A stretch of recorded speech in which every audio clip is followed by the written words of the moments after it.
नमस्कार। निकै लामो समयको अन्तरालपछि म रङ्गशाला निर्माण स्थलबाट यहाँहरू समक्ष जोडिएको छु। केही भावुक पनि छु।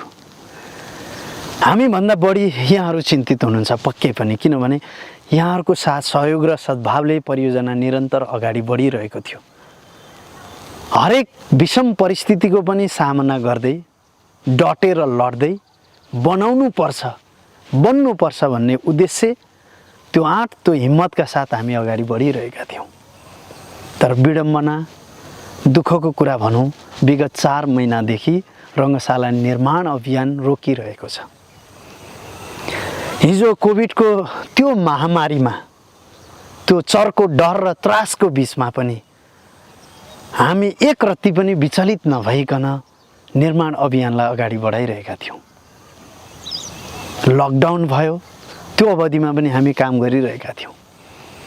कुनै पनि चाडपर्व आयो, अब हामीले विश्राम लिनुपर्छ, आराम गर्नुपर्छ, रमाउनुपर्छ, रमाइलो गर्नुपर्छ, हामीले भनेनौँ। कुन दिन के रात, सबै समय, सबै परिस्थितिमा हामी एउटै उद्देश्य, एउटै चिज दिमागमा राखेर हिँडेका थियौँ। रङ्गशाला बनाउनुपर्छ, तोकिएको समयमा सम्पन्न गर्नुपर्छ, किनभने हामीप्रति त्यो विश्वास थियो। यति धेरै सहयोगी मनहरूले हामीलाई विश्वास गरिदिनु भयो। सबभन्दा ठुलो कुरो त्यही हो। कलाकारिता गर्ने दौरानमा यदि हामीलाई माया नगरिदिनु भएको भए हामी कलाकार धुर्मु सुन्तली पनि बन्न सक्दैनथ्यौँ। त्यो माया र त्यो विश्वासलाई आत्मसात गरेर सामाजिक कर्म गर्नुपर्छ। हरेक आपद विपदमा जहाँ पीडा छ त्यहाँ केही हदसम्म मलमपट्टि लगाउनका लागि हामी सहयोगी बन्नुपर्छ भनेर एउटा माध्यमको रूपमा, एउटा सहयोगको रूपमा हामी अगाडि बढेका थियौँ। र यो परियोजनामा पनि हामी एउटा माध्यम मात्रै हौँ, एउटा सहयोगी मात्रै हौँ। र त्यो भावनाले हामी अगाडि बढेका हौँ। र तपाईँहरूको विश्वासलाई हामी कतै पनि कुठाराघात गर्नु हुँदैन भन्ने उद्देश्यले एक रत्ती विचलित नभइकन अगाडि बढेका थियौँ। कोसिस गरिरहेका थियौँ, प्रयास गरिरहेका थियौँ। विभिन्न उपायहरू हामीले अवलम्बन पनि गऱ्यौँ। धेरैलाई जोड्ने कोसिस गऱ्यौँ, जोडिनुहोस् भनेर आग्रह गऱ्यौँ। सरकारको उपस्थितिमा घोषित परियोजना, सरकारलाई सुरुवाती दिनदेखि नै सहायता गरिदिनका लागि, अभिभावकत्व ग्रहण गरिदिनका लागि हामीले अनुरोध गरिरह्यौँ। सङ्घीय सरकार, प्रदेश सरकार, स्थानीय सरकार, सबैको ढोकामा हामी पटक पटक पुग्यौँ। सिंहदरबारका ढोकामा, प्रदेश सरकारका ढोकामा, स्थानीय सरकारका ढोकामा, 753वटै चाहिँ स्थानीय निकायमा, सबैमा हामीले पत्राचार गरेका छौँ, अनुरोध गरेका छौँ, बिन्ती गरेका छौँ। विभिन्न सङ्घ संस्था, हामी नपुगेको ठाउँ सायदै कम होला, नभेटेका व्यक्तित्वहरू सायदै कम हुनुहुन्छ होला। सङ्घ संस्थाहरू सबैसँग सहकार्य गर्नका लागि सबै प्रयास गऱ्यौँ हामीले। काहीँ आश्वासन पायौँ, काहीँ धोका पायौँ, काहीँ सहयोग पायौँ। अभियान हो, यस्तो हुन्छ नै भनेर मन पनि बुझाउँदै गयौँ।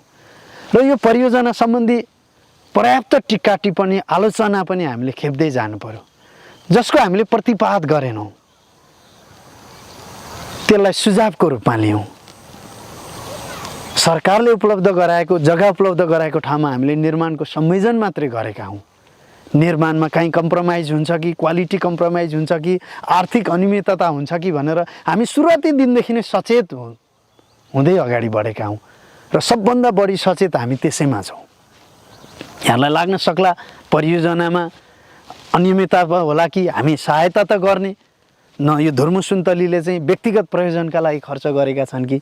यस परियोजनामा हामी धुर्मु सुन्तली मात्रै छैनौँ, यसको छुट्टै समिति छ, यसको छुट्टै कार्यविधि नियमावली छ। र त्यो कार्यविधि नियमावली अन्तर्गत, त्यो सिस्टम अन्तर्गत हामी चल्नुपर्छ।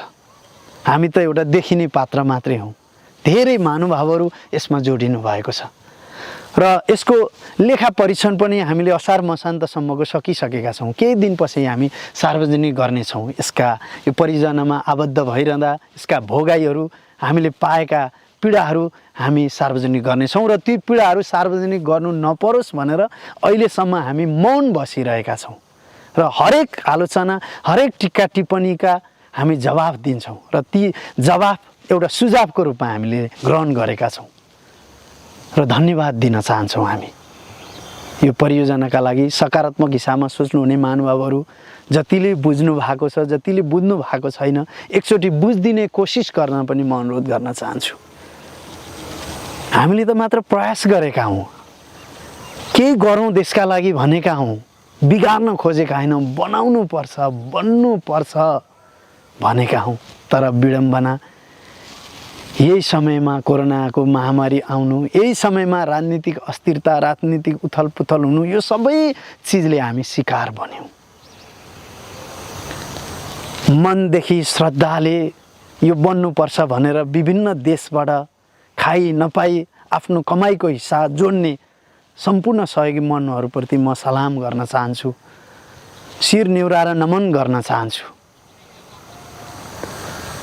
यो परिस्थितिमा पनि हामीलाई सुझाव सल्लाह दिएर हामी छौँ है भनेर जुन प्रकारले हामीलाई ढाडस दिनुभएको छ, त्यो तपाईँहरूको त्यो भित्र आत्मादेखिको त्यो बनोस् भन्ने चाहनालाई हामी कहिले पनि कुठाराघात गर्न सक्दैनौँ। र यो परियोजनामा हामीले हात झिकेको, परियोजनाबाट टाढा भागेको, जिम्मेवारीबाट टाढा भागेको होइन। हामीले सरकारलाई आह्वान गरेको, स्थानीय सरकारलाई आह्वान गरेको, प्रदेश सरकारलाई आह्वान गरेको एउटा निकासका लागि हो। देशको सम्पत्ति बनिरहेको, हामीले हाम्रो व्यक्तिगत सम्पत्ति बनाइरहेको होइन, एउटा राष्ट्रको धरोहर बनिरहेको छ, हाम्रै प्रतिष्ठा उच्च हुने काम भइरहेको छ। र अहिले 3000 दर्शकले हेर्ने एउटा प्याराफिट तयार भएको छ, ग्राउन्ड तयार भएको छ, देख्न सक्नुहुन्छ। यति मजाले दुबो जागेको छ। बिचमा पिच निर्माण गर्ने बित्तिकै अन्तर्राष्ट्रिय जुनसुकै प्रतियोगिता आयोजना गर्न मिल्छ। भोलि यहाँ अन्तर्राष्ट्रिय प्रतियोगिता आयोजना भइरहँदाखेरि हाम्रै शिर उच्च हुने त हो नि। नागरिक र सरकारको सहयोगमा, पहलमा, आँट र हिम्मतमा यत्रो ठुलो परियोजना, एउटा स्टेडियम देशभित्र बनिरहँदा 30,000 क्षमताको स्टेडियम इतिहासमा पहिलोचोटि राष्ट्रले पाइरहँदाखेरि हाम्रै छाती ढक्क फुलेर आउने त हो नि। त्यसैले जसले सहायता गर्नुभयो, उद्यमी, व्यवसायी, सहयोगी मन, स्वदेश विदेशमा रहनुभएका सबैलाई म हार्दिकताका साथ आभार व्यक्त गर्न चाहन्छु। र यो अभियानमा एकचोटि हामीले प्रयास गर्ने हो भने, एकचोटि हामी फेरि पनि जुर्मुराउने हो भने, एकचोटि हामी सबैजनाले चाहिँ यो बन्नुपर्छ भनेर आवाज उठाउने हो भने अबको 6 महिनादेखि वर्ष दिनभित्रमा इतिहासमा पहिलोचोटि 30,000 क्षमताको अन्तर्राष्ट्रिय मापदण्डको रङ्गशाला नेपालले पाउने हो, देशले पाउने हो। यहाँ कुनै एउटा सामान्य चिज भइरहेको छैन, एउटा राष्ट्र बन्ने एउटा खाका तयार भइरहेको छ। यत्रो महानुभावहरूको लगभग 40-45 हजार भन्दा पनि बढी सहयोगी महानुभावहरूको भावनालाई अब राष्ट्रले, अब सरकारले कदर नगर्ने त, सम्मान नगर्ने त त्यो भावनालाई। ती विदेशमा दुःख गर्ने श्रमिक दाजुभाइ दिदीबहिनीहरूले रङ्गशाला बनोस् भनेर चाहिँ सहायता गरेको त्यो सहयोगलाई अपमान गर्ने त अब हामीले। त्यो चाहना, त्यो भावना त देश बनोस् भन्ने भावना हो नि त। त्यसैले हामीले जुन पीडा भोगिरहेका छौँ, जुन चाहना, जुन उद्देश्यका साथ हामी यो अगाडि बढेका थियौँ, धेरै ठाउँहरूबाट, धेरै महानुभावहरूबाट पाएका ती आश्वासनहरू दिनानुदिन ती आश्वासनमा मात्रै सीमित बन्दिँदै गए। ती साथहरू टुट्दै गए, ती हातहरू टुट्दै गए। हामी त्यो साथ र त्यो हातलाई चाहिँ जोड्नका लागि प्रयास गरिरह्यौँ र अहिले पनि हामी त्यो प्रयास गरिरहेका छौँ। र हामी केही दिनभित्रमा यसका सबै भोगाइहरू, यसको सम्पूर्ण विवरणहरू हामी सार्वजनिक गर्नेछौँ। मात्र म अहिले यति आग्रह गर्न यहाँहरू समक्ष उपस्थित भएको छु, एकचोटि हामीले के कर्म गरेछौँ त, के काम चाहिँ गरेछौँ त, हामीले एकचोटि रङ्गशाला स्थलमा आएर हेरिदिनुहोस्। साँच्चीकै हामीले राम्रो गरेका रहेछौँ अथवा नराम्रो गरेका रहेछौँ, हामीले कुनै पनि चिज गडबड गरेका रहेछौँ, कुनै पनि चिज चाहिँ हामीले चाहिँ नचाहिँदो गरेका रहेछौँ, नराम्रो गरेका रहेछौँ भने हामी जुनसुकै सजाय पनि भोग्न तयार छौँ। तर जे गरेका हौँ देशका लागि गरेका हौँ, बन्नुपर्छ भनेर गरेका हौँ, बनाउनुपर्छ भनेर गरेका हौँ। हामी बिगार्नुपर्छ, भत्काउनुपर्छ भनेर कहिल्यै हिँडेनौँ। हामीले हाम्रो व्यक्तिगत लाइफ, आज म कलाकारिता मनज्ञ तरिकाले अगाडि बढिरहेको थियो भनेदेखि म एउटा पोजिसनमा पुग्थेँ होला। मेरो सहकर्मी साथीहरू, अग्रज व्यक्तित्वहरू मजाले आफ्नो पेसामा रमिरहनु भएको छ, रमाइरहनु भएको छ।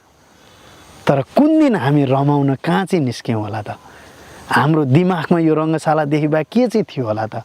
आफ्नो पेसालाई पनि लगभग तिलाञ्जली दिँदै देशको लागि गरिएको कर्म हो यो।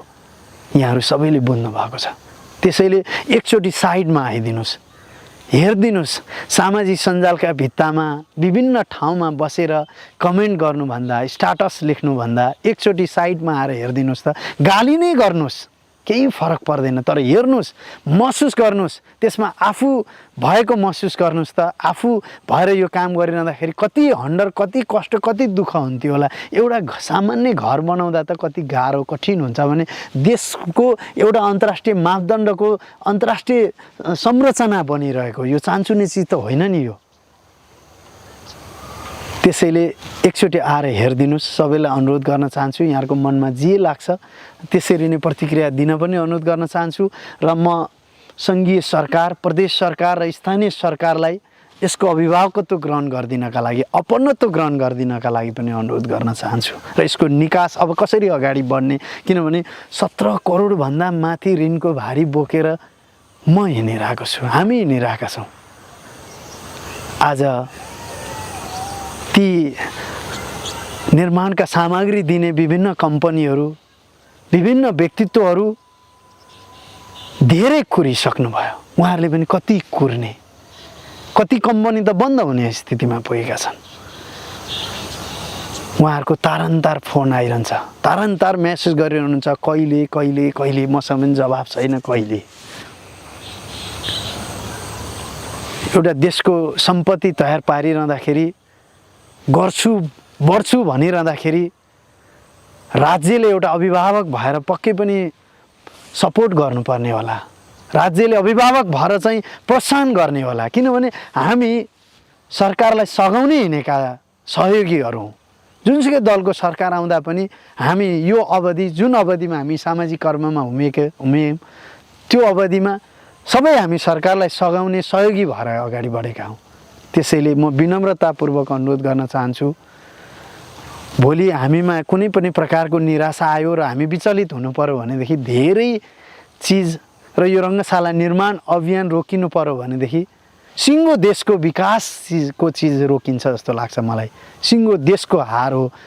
विकास निर्माणको चिज देश कहिले बन्दैन भन्ने कुराको एउटा सुरुवात हो जस्तो लाग्छ। त्यसैले देश बनाउनु छ, राष्ट्र बदल्नु छ, सबैले यसको मनन गर्नुभएको छ, सबैको त्यो चाहना छ, त्यो उद्देश्य छ। त्यसैले सम्पूर्ण सहयोगी मनहरू, सम्पूर्ण उद्यमी व्यवसायीहरू एकचोटि यो रङ्गशाला बन्नुपर्छ भनेर आवाज उठाइदिनुहोस्। एकचोटि यो बनाउनका लागि एकैबद्धता जनाइदिनुहोस्। हामीले नै यसलाई बनाउनुपर्छ होइन, जसले नेतृत्व गरेर बनाए पनि हुन्छ। भोलि यहाँहरूको चाहना सरकारले बनाइदिए हुन्छ, हामी सरकारलाई कै नेतृत्वमा बनाउन पनि सहयोगी भूमिका निर्वाह गर्छौँ। जसले बनाए पनि, जसले नेतृत्व गरे पनि इतिहासमा नेपालले रङ्गशाला पाउने हो, देशले रङ्गशाला पाउने हो। गौतम बुद्ध अन्तर्राष्ट्रिय क्रिकेट रङ्गशाला राष्ट्रको सान हो, राष्ट्रको प्रतिष्ठा हो। त्यसैले आउनुहोस्, यो अभियान सम्पन्न गर्नका लागि हामीलाई सुझाव दिनुहोस्, सल्लाह दिनुहोस्, प्रतिक्रिया दिनुहोस्। अब कसरी अगाडि बढ्नुपर्छ यहाँहरूकै सुझाव सल्लाह अनुसार हामी अगाडि बढ्नेछौँ। र अन्त्यमा एकपटक साइटमा आएर साइट भिजिट गरिदिनका लागि म सम्पूर्ण पक्षलाई, स्वदेशमा हुनुहुन्छ आइदिनुहोस्, विदेशमा हुनुहुन्छ आउन गाह्रो भए पनि यसको वस्तुस्थिति बुझेर मात्रै यहाँहरूले प्रतिक्रिया दिन पनि अनुरोध गर्न चाहन्छु। र अन्त्यमा सबैलाई धन्यवाद दिँदै पुनः यो स्थगित रहेको परियोजना छिटोभन्दा छिटो अगाडि बढ्नेछ, त्यसको निकास निस्किनेछ र फेरि पनि पहिलाको रफ्तारमा अगाडि बढ्नेछ भन्ने हिसाबमा विश्वस्त हुँदै सबैलाई धन्यवाद दिँदै बिदा हुन चाहन्छु। नमस्ते। नेपालको झण्डा फहराउँछौं सबैभन्दा माथि, क्रिकेटकै कारण विश्वमा चौडा छ छाती। राष्ट्र निर्माण तपाईँ हाम्रो अभियान।